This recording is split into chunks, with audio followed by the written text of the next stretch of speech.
Welcome back, everybody, to Buckeye Bar Guys here on Buckeye Bar Talk. I'm Mike. And I'm John. Tonight's date is Friday, September 27th, 2024, and we're getting ready for tomorrow night's game against Michigan State on Peacock. So it will be, so hopefully everybody's got their streaming services ready to go as we have our obligatory game. We used to just be Big Ten Network. Now there's because of all the new deals, we get a Peacock game too every year, just like last year with Purdue. It's going to be Michigan State this year, so hopefully that's the only one because I don't like Colt McCoy and their guys. So Be nice to Colt. yeah, just whatever. Um, so We went, uh, we went 1-1 against him. He's an yeah. all right dude.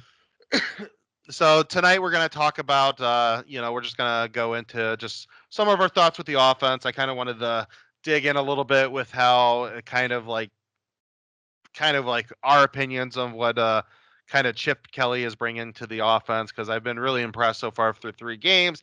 I know you can say talent is talent, and these teams that they played are the teams that are played, but it's still been very impressive nonetheless. And then we'll kind of just give some predictions offensively for tomorrow, and then we'll do the same thing on the other side of the ball. Just some of our thoughts on the defense for the first few games as we get ready for Big Ten play, and then just finish up on some defensive predictions, and then we'll give a score prediction to end the night. So basically, my thought on just thinking about the offense through the first, you know, 3 weeks. So you had a little bit, first 2 sloppy quarters to start the year, and then it's been pretty, guns ablazing, since then. The offense has been pretty unstoppable. And just the thing I like, just that, Chip is just kind of the mentality he's brought in. It's just that they're trying so many different things. They have so many different motions and movements and, doing all the different, RPOs and stuff like that. And it's just very exciting. Yeah, I mean, Chip, the offense looks great. They're running the ball is definitely taking a step forward, which, you like to see. It's a different type of run, but it's kind of reminding you like 2019, how just seemed like the run was there. And JK didn't really take off till the second half of that season, so it's probably only going to get better from here. At least you would hope so. Of course, as you mentioned, talent's going to get better, Hmm. but I don't see any reason why Ohio State, can't still be very successful running the ball and passing the balls look good too. I mean, Howard, I had his stats just up right now. He's what, 51 of 74 for 795, so it's almost a 70% completion. 6 touchdowns. Yeah. The only thing about Will Howard right now that I'm getting a little, worried about, is just the depth of target. I want to see him start pushing the ball more downfield, but I'm sure that'll come. That's something that Yeah. he'll get there eventually. Because I think if he were to keep pace and they were to win the national championship, I think he would have been either the lowest depth of target within, this time, or he was just like right there with the Alabama guy from 2015, Coker. They would have Yeah. been right, next to each other. So definitely want to see it start pushing down the field more. But how dynamic their receiving game should be too. Look at, they got studs everywhere, man. So Yeah. that can change quickly, but I don't know if really right now you need to. Like Yeah. you're killing everybody with these RPOs and making them defend 53 yards of the field. Going sideline to sideline. So I Yeah. don't. You don't need to do anything different. What the hell? Like, and I think Yeah. you and I even talked about. He's probably only going to have to do that a handful of times this year, honestly. Yeah. And I do see them coming back, and I think they will start kind of throwing some stuff down the field and stuff like that. Um I just don't think that they've had to do it yet, so they're not really too overly concerned with it. But I think that, you know, some of the stuff that Ryan Day is known for, where you kind of push the ball down the field, I think some of that stuff will start showing up a little bit more. It's just, to me, it's always been, and we've talked about this the last couple years. It's just we, it's kind of one of the most frustrating things is just them not getting the running game established, and then it's come back and bite them. when they could have used it. And I think that's kind of been the big focus this year is let's get the running game going, and then we'll see, kind of build the passing game off of that. I do think you're going to be way off on your rushing totals though for Will Howard, man. Yeah. I'm not sure they need him to do that. He'll pick up some first downs in crunch time though. I think that's a safe bet. But yeah, what did you say? 500 yards? Yeah, probably. But even though I could see him starting the run, I think he'll start running a little bit more as Big Ten play comes in. But no, I do think that it's not going to be as much as I once this said. But maybe if you take the cumulative of, this is going to be like a 16 or 17 game season, if we're allowed counting all those stats too, which they normally do. So, but we'll see.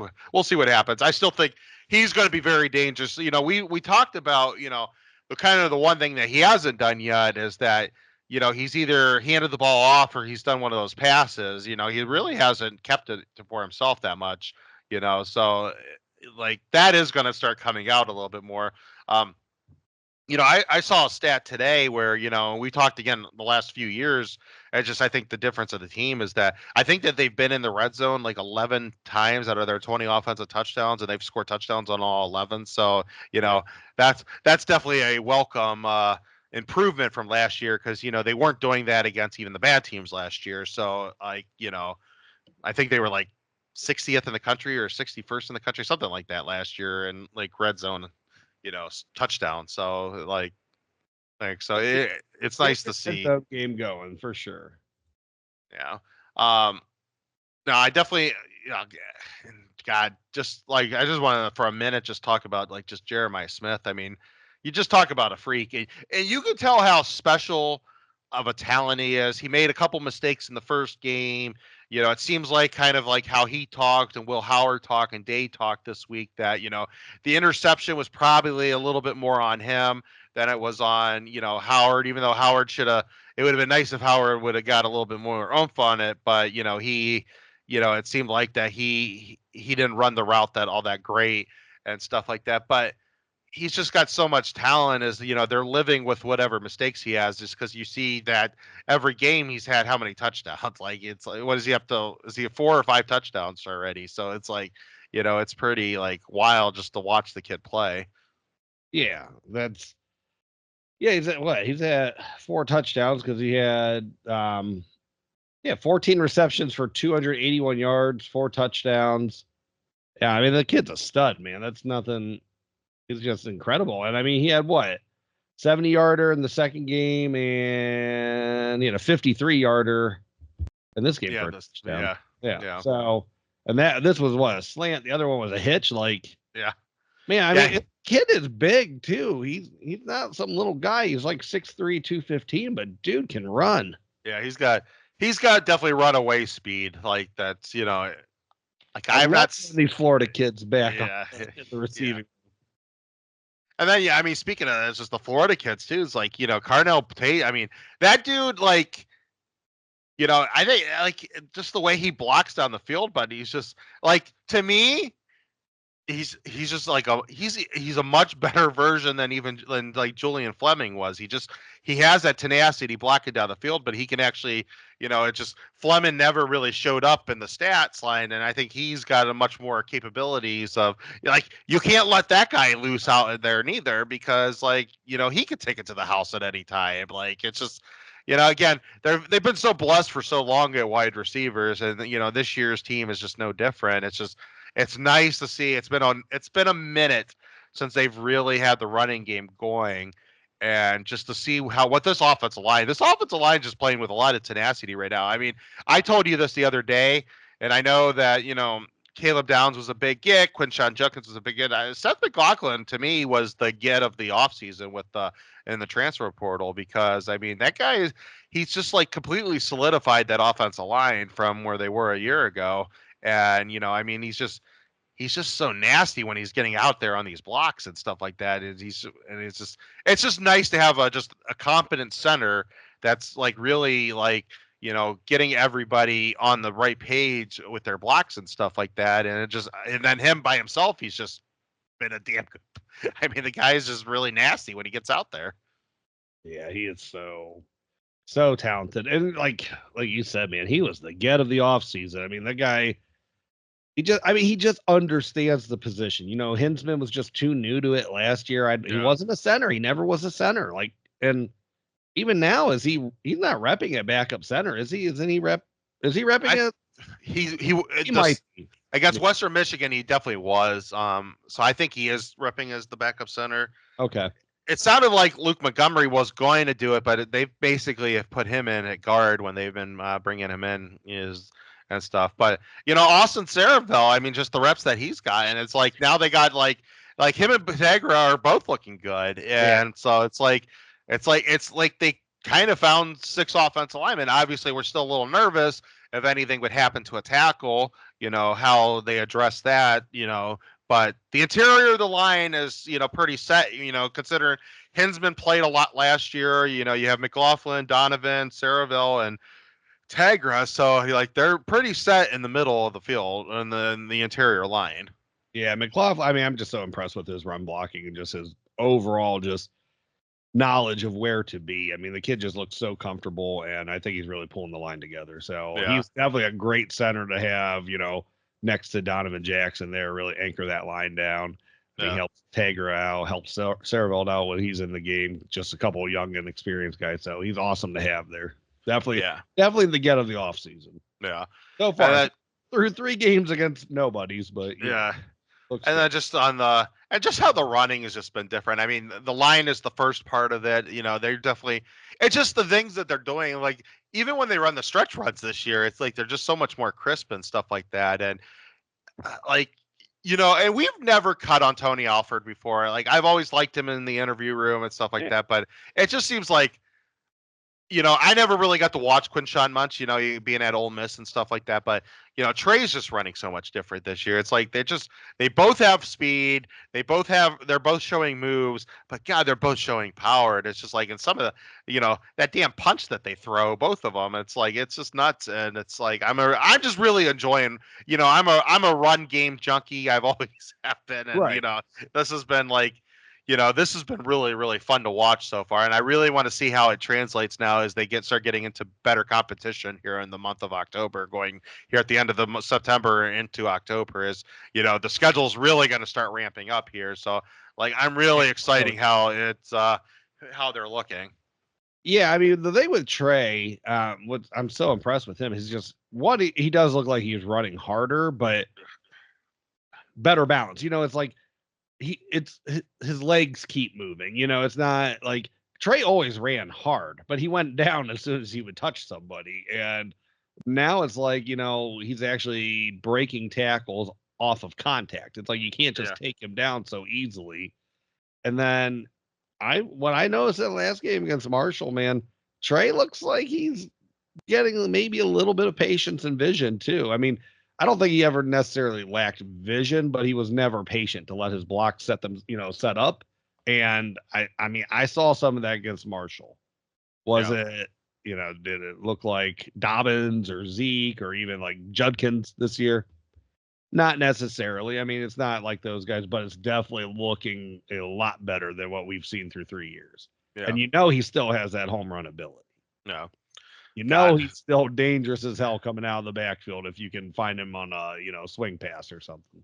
Yeah. Yeah. It's just some of the stuff that they it's just how Chip Kelly's kind of just reinvigorated that whole, offensive, game plan has just been very impressive. And, and just the last point offensively, and I guess you can say this is defensively too. It's just Ryan Day is just coming off as a much different coach. He's coming off as, I mean, I know, it might sound crazy, but it's impressive to me when you see him on the sidelines yelling at Larry Johnson that, because he doesn't like something that's going on then there on defense.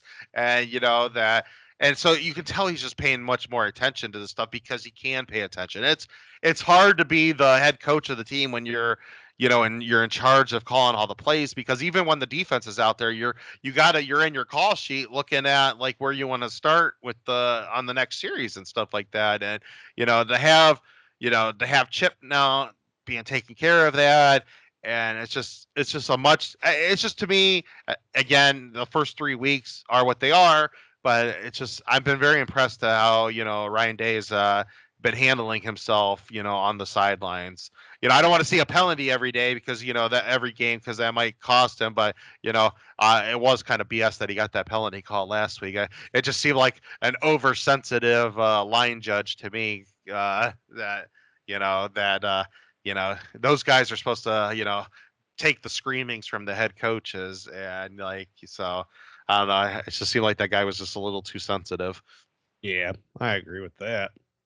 All right, so let's hit our just our thoughts about just the players. What are we looking for this week against Michigan State? It seems like I haven't watched a lot of Michigan State, so it seemed like their defense has done okay so far this year. I don't think that they've really played anybody, you know, obviously to Ohio State standard, but it seems like they've been doing pretty well. They haven't had any like crazy like blowouts or anything against them. I did watch a decent part of the Michigan State or the Boston College game last week, and so BC didn't beat them till the end of the game, and that so is what it is on that. But it seems like they're doing okay, defensively. But this obviously is a much different beast of going against for when going up against Ohio State. So just what are you looking for? Stat wise, player wise, coming into this game against Michigan State's defense? I mean, I think they're probably going to, try to establish the run again. I've seen the run work so far, pretty well 2 out of the 3 games. So I think that's going to be the route we go, at least to try to soften them up. So I I think I got to see this run game really get stopped against better competition. I mean, I'm going to take the run game till I see it's not working. And like you said, they've been doing, Michigan State's been playing better on defense than they had the last couple of years. So maybe they stop this run game and maybe then, I go back to the drawing board and I say something else. But I think the run game's going to work. I think they're going to run on them, you know, almost as successfully as they have the last 2 weeks. Maybe not average 10 yards a carry for both running backs. That was, that's a little extreme. I don't know, man. Who can cover Jeremiah Smith though? Nobody's shown that they can. And I mean, and you saw it last week. I know he, even though he had a touchdown game 1, Cardell Tate, I mean, he ran with Igbuka down, when Igbuka broke his huge run. Cardell Tate ran with him the whole way. So it's not like there's a lack of speed anywhere. I mean, Igbuka looks, much healthier than he has probably for a year and a half. I don't know if it's slimmer, but he definitely looks as quick as what he did as a freshman. I think anybody can agree with that. When he was almost, I know he never actually took one to the house, but when he was almost returning kickoffs every week, like that's what he's looking like right now. So, yeah, I mean, it's hard for me to say. I think we'll see if they go downfield, but we're probably going to see more of the same. It's probably going to be more RPO stuff, be successful with the run game, make Michigan State defend, 53 yards sideline to sideline. If they're able to, then you worry about that downfield stuff. But like I said, I don't know how many times we're going to actually have to see Will Howard have to do that. Yeah. And I got a kind of feeling that they're probably going to save some of that stuff. Probably, I think they're going to try to do it very similar how they've done the last couple. For Oregon, man, that's and possibly Iowa too. Iowa's going to run that very they pretty much run a cover 2 and stuff like that. They're going to try to take a lot of the stuff underneath away from you, and you got to kind of trying to be able to challenge, get the safeties in weird positions up there where you're going to have, try to get whoever your third wide receiver is who's only going to have single coverage against them. So I think that I'd probably be more on thought that they might try to go more downfield, the next couple of weeks. So I see them kind of doing the same thing as like you said. So I think it's just going to be a lot of quick hitters, and obviously they're going to really try to, I think, really stress the run. With both Quinshawn and Trey. And we might finally start seeing, like, I wouldn't be surprised as you're getting ready to start heading into better competition that maybe Will Howard takes it off a little. Maybe they give him a couple more design runs and stuff like that. Just start throwing stuff on tape and stuff. Because how it's just how Ryan Day always believes in stuff, and I think Chip Kelly's the same way. They're always throwing stuff out there because they want to build stuff off of different plays that they got success to try to get you to do something different the next time around when they run that play. And so I think that they'll probably put some stuff on tape with Howard running the ball. Ugh, Wake up, man. yeah. Yeah, no, I agree with that. I'm gonna say Judkins player of the game for me, though. I think, or at least offensive player of the game. Yeah. I mean, that's kind of where I'm leaning to. I mean, it seems like, I mean, I would like to be a little different and say Trey, but it just seems like that, Junkins, they've been basically the same on, it's just that he's just getting a little bit more umph than Trey is, but it's been like, it's just hard to pick one over the other, but I definitely think Junkins is probably going to be the guy. It'd be interesting, it, you know, it'll be interesting to see, kind of. I'm going to say on a bold prediction. I think the tight ends are going to get. They're going to get a couple touchdowns this game, and I think Jelani Thurman's going to be one of them. I like how they're really letting him like play some, and like they're getting out there, and I think it's just like I said, they're going to try to add a couple more wrinkles and to just throw things off. And so I'm wondering, like, kind of how we did against Western Michigan when they ran a few big tight end sets that they might try it again. I don't know. I mean, I could see it, but it's hard. I mean, it's hard for me to put a lot of stock in the tight ends this year because it just doesn't seem like you really need them, And Yeah, but it also depends. I would definitely love to see them be successful. I just don't know. I don't know when they're going to need that. It also depends what the weather is going to look like tomorrow. I mean, we are with as the hurricane from down south is moving north. There's been a lot of rain coming up north now. We've been getting it all day pretty much. And it seems like it's going to be raining a lot tomorrow. So obviously that kind of goes to that why I think that they're probably going to focus on the running game. Whew.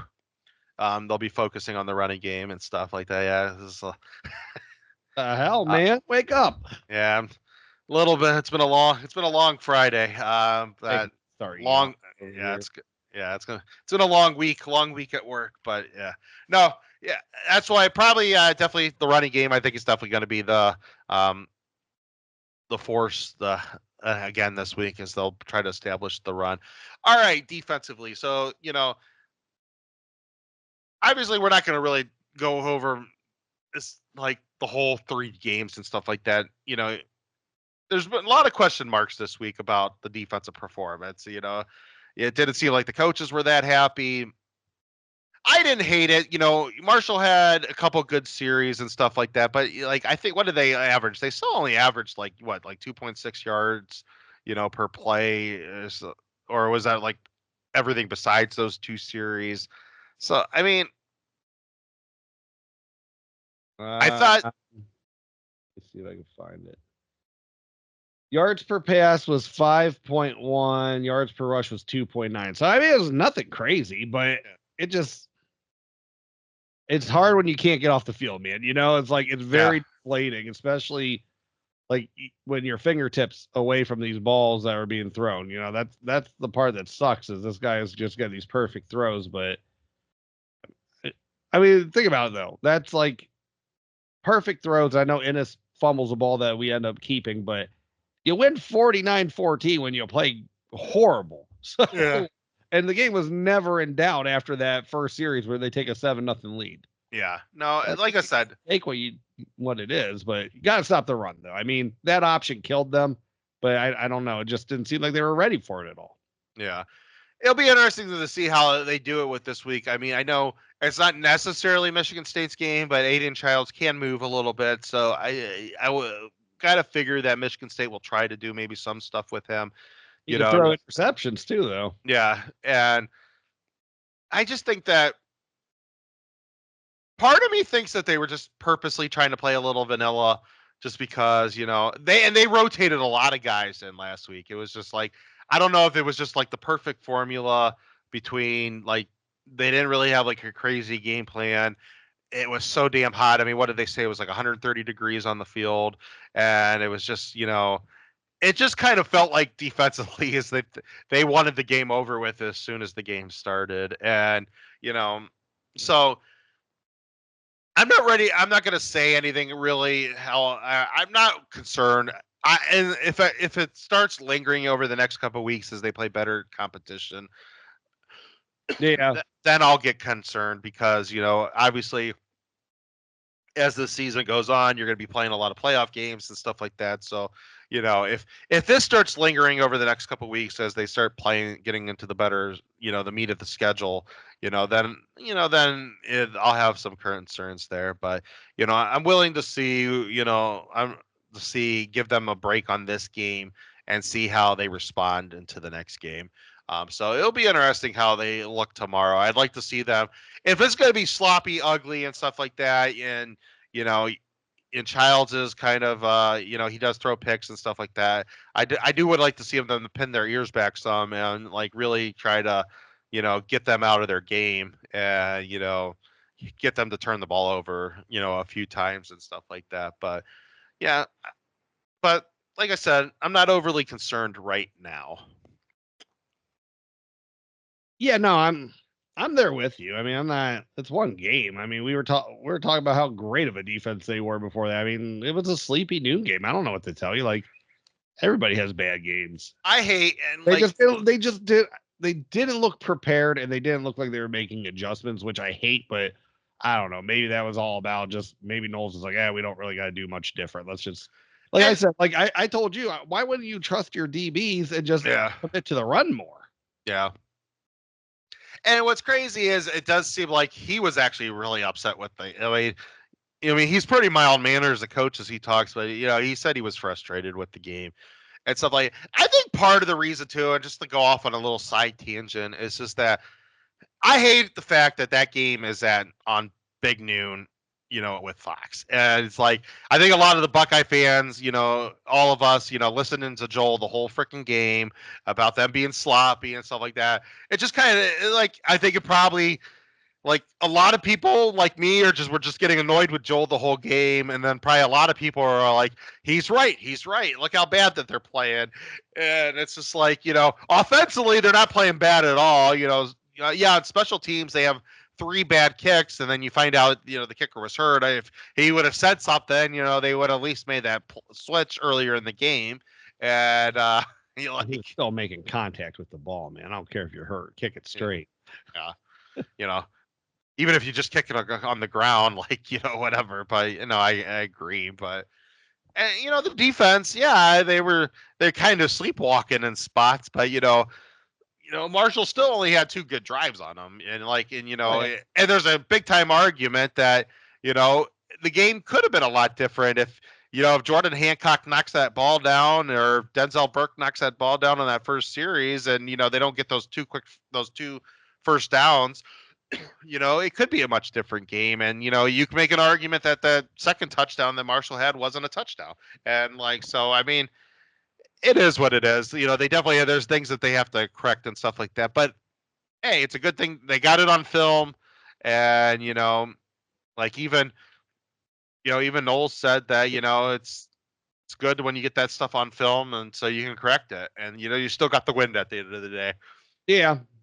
No, I mean, I agree with that. Like you said, who knows that second touchdown? It was look. I mean, I think it was very questionable.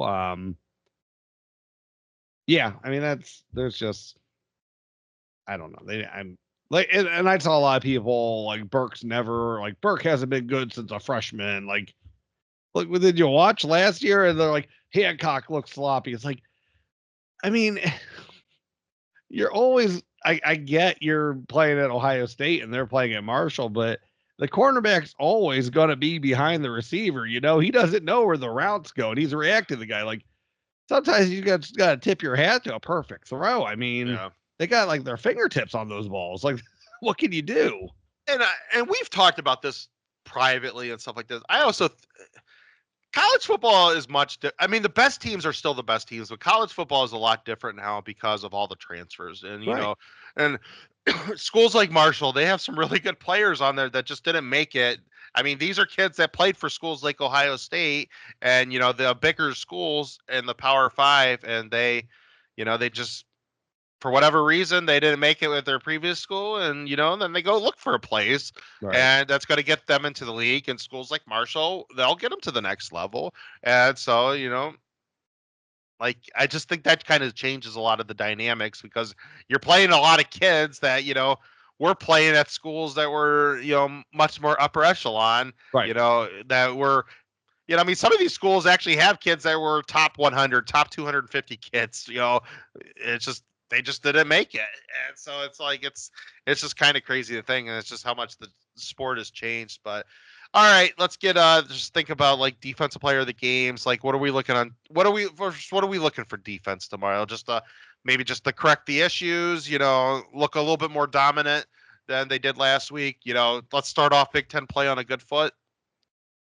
Yeah, I mean, a little bit of everything, I think, like what you're hitting. I mean, look more dominant, look like you're correcting your problems, that you're actually adjusting to the game plan. I expect them to shut down the run. I mean, Aiden Childs, he has 116 passes through 4 games. So what's that? Almost 30 passes a game, right? Yeah. I mean, Yes, similar. Yeah, so he likes to chuck the ball a bit, Howard has what, 74 through, so he throws about 25, a little less than 25. So, yeah, I mean, he likes to chuck the ball a little bit more than what Howard's throwing. Yeah, 7 picks on the year, man. Like, he gives it up, but 49 rushes on the year for their main running back. Yeah, I mean, I just look for the defense to look a little bit more competent this week, making adjustments, not necessarily leaving the letting someone just run an option all over them and making it really difficult for the run scheme when you got everyone else. You only have as many guys on your defensive in the box as what linemen have, so everybody can block everybody. Yeah. That's never a recipe for success against a run game when you do not commit more people to the box than what offensive linemen are there. Yeah. Yeah, so they have to make the adjustments to that, but I think they will. So we'll see. Yeah, All right. I think they'll look fine. Player of the game, this one, I don't know why. I feel like this could be the Caleb Downs game, though. I was gonna go with Downs. Because even if it's like sloppy weather, I mean that could lead to linebackers looking good, but he reacts so fast to the ball, man. You definitely see it just looks like a different level between like him and anyone else really on that secondary when it comes to just reading and reacting to what he's seeing. He's just so quick to fly downhill. Obviously we know the guy's a ball hawk from his time at Alabama, just hasn't come through yet. So I think it's going to be his game this week. But I honestly, from the crap that they all got last week, and if Tyleek's playing, this could be a number of defensive linemen could have their day too. But I'm going Caleb Downs. Yeah. I'll go with. I do think Downs is gonna have a big game. I actually think he's gonna have like 1 to 2 picks, and I think he's gonna go to the house on one of them. I do think he'll get one in the middle of the field and take it to the house. But I'm actually going to say Tyleek. It seems like he is going to play. It seems like Famous said today that look for him to play. I think he's going to get at least 2 sacks, couple tackles for loss. There's just so much. There's such a different team when he's in the middle there, and he's just so dominant. So yeah, that's what I'll go with. I'll go with Tyleek. But any bold predictions? Anything you kind of looking forward to? You think that? I just think, like I said, I could see a couple picks in the secondary, in this game. I'm gonna say Jay Hicks gets 2 sacks in this game. I'd be all about that. I would love to see if they're gonna play him. Let him blitz a little bit more. That he's just that, he's that's what he's good at.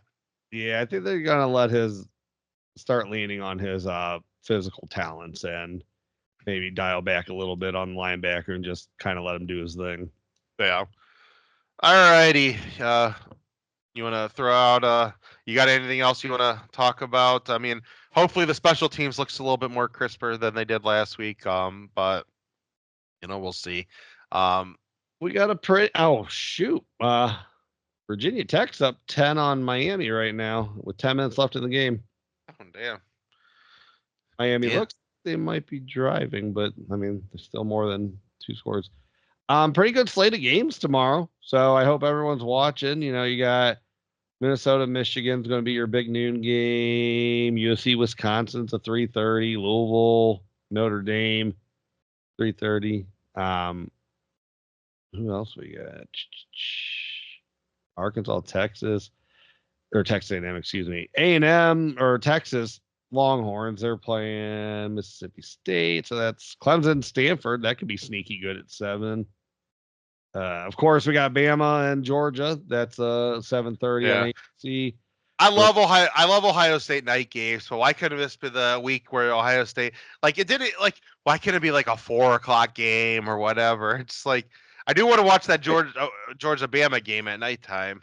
Well, and I'm interested in the Illinois Penn State game at 7:30 also. I think that could Yeah. be a good game. Arizona, Utah's an after dark, and Oregon, UCLA is 11 p.m. on Fox. That Big Ten after dark. Yeah, so I mean, it's a good slate. You got something good in each time slot, at least one of them. So I hope everybody just enjoys their day of college football because it's going to be a good one. Oh, Washington State's playing Boise State. Yeah, this is. I'm going to be up late tomorrow. This is a good week. So this finally we're starting to kick things off right for the season. Score prediction. I mean, we'll just stay with the Buckeyes, right? Yeah, let's just go Bucks tonight. All right. What's okay? So it's in East Lansing. Weather is supposed to be crap. Ohio State's a 23.5-point favorite. I think they cover. I mean, I think they're just that much better than Michigan State. I mean, they've blown the doors off of Michigan State the last how many years, and I don't think Ohio State's gotten worse. And I think Michigan State has gotten better, but I don't know how much better they've gotten yet. So I think Ohio State's going to win this game pretty easily. I'll put it something like 49-14. I'm a little lower than you on both. I do think the Buckeyes get into the 40s. I was going to say 45-7. I do think Michigan State gets a touchdown. And I think Ohio State. I think if this was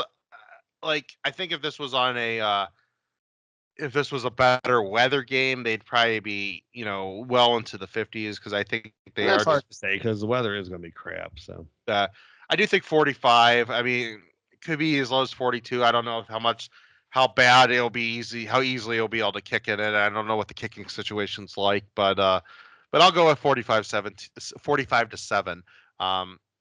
So, yep, it's my thoughts. all right. Well, that's it. You ready to get on out of here? Yep, let's go. All right. Well, thank you everyone for stopping in tonight to the Buckeye Bar. I'm John. And I'm Mike. OH. IO. Go Buckeyes. Go Buckeyes.